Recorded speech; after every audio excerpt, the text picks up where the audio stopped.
Good morning bulletin की शुरुआत इस वक्त की बड़ी खबर के साथ। भोपाल से बड़ी खबर, एमपीपीएससी की प्रीलिम्स परीक्षा टली। लोकसभा चुनाव के चलते टली परीक्षा 28 अप्रैल को होनी थी। प्रारंभिक परीक्षा 2 महीने के लिए टाली गई है। प्रारंभिक परीक्षा आपको बता दें कि अब 23 जून को एमपीपीएससी की प्रारंभिक परीक्षा होगी।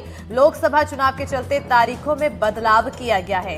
इस वक्त की बड़ी जानकारी से आप सभी को रूबरू करा दें, जहां आपको बताते चले कि लोकसभा चुनाव की तारीखों के सामने आने के बाद अब एमपीपीएससी की प्रीलिम्स परीक्षा टल चुकी है। लोकसभा चुनाव के चलते परीक्षा टली है। 28 अप्रैल को प्रारंभिक परीक्षा होनी थी। ऐसे में अब 2 महीने के लिए ये प्रारंभिक परीक्षा को टाली गई है, जो कि इसके बाद अब 23 जून को होनी है। आपको बताते चले कि 23 जून को अब एमपीपीएससी की परीक्षा प्रारंभिक परीक्षा होगी और लोकसभा चुनाव के चलते तारीखों में यह बदलाव किया गया है।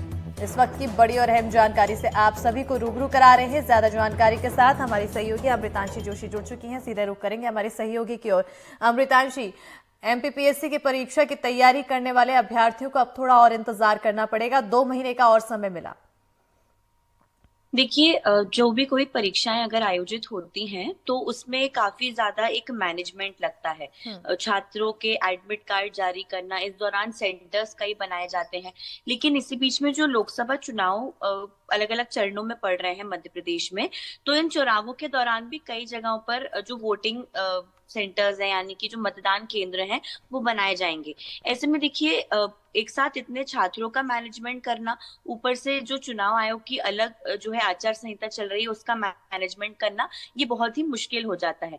इसी कारण जो एमपीपीएससी की प्रीलिम्स की परीक्षा है, जो कि 28 अप्रैल को आयोजित होनी थी, 19 अप्रैल से पहले चरण के चुनाव शुरू हो जाएंगे, उसको 2 महीने के लिए टाल दिया गया है। अब जब 4 जून को रिजल्ट आ जाएंगे, उसके बाद ही परीक्षा का आयोजन किया जाएगा और जून में अब परीक्षा का आयोजन किया जाएगा। 23 जून को परीक्षा आयोजित की जाएगी।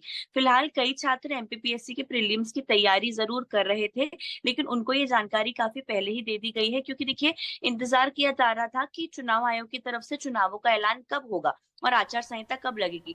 अब आचार संहिता के दौरान जो है सारा सिक्योरिटी का मैनेजमेंट देखना, इसके साथ ही साथ क्योंकि छात्र बड़ी संख्या में जो है वो सेंटर्स पर अलग अलग जाते हैं, एक शहर से दूसरे शहर भी जाते हैं, इसमें चुनाव में भी जो है वो थोड़ी परेशानी आ सकती है। इसी कारण छात्रों की परेशानी को ध्यान में रखते हुए यहाँ पर एक बड़ा फैसला लिया गया और अब सीधा 23 जून को परीक्षा होगी चुनाव के रिजल्ट्स के बाद। इस बीच में जब चुनाव होंगे तब कोई भी डिस्टर्बेंस परीक्षाओं के जरिए नहीं किया जाएगा। छात्रों की परेशानी को कम करने के लिहाज से यह बड़ा फैसला लिया गया है। अमृतांशी बनी रहिएगा, आगे भी आपसे खबरों की अपडेट्स लेते रहेंगे।